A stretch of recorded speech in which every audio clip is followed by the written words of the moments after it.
In 2016, you said that. I'm going to surround myself with only the best and most serious people.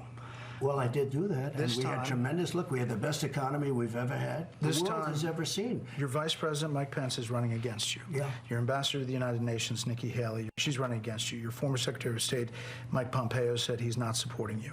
You mentioned National Security Advisor John Bolton. He's not supporting you either. You mentioned Attorney General Bill Barr, says you shouldn't be president again, calls you the consummate narcissist and troubled man. You recently called Barr a gutless pig. Your second Defense Secretary is not supporting you, called you irresponsible. This week, you and your White House called your White House Chief of Staff, John Kelly, weak and ineffective and born with a very small brain. You called your acting White House Chief of Staff, Mick Mulvaney, a born loser. You called your first Secretary of State, Rex Tillerson, dumb as a rock, and your first Defense Secretary, James Mattis, the world's most overrated general. You called your White House Press Secretary, Kayleigh Canadian, milquetoast, and multiple times you've referred to your Transportation Secretary, Elaine Chao, as Mitch McConnell's China-loving wife.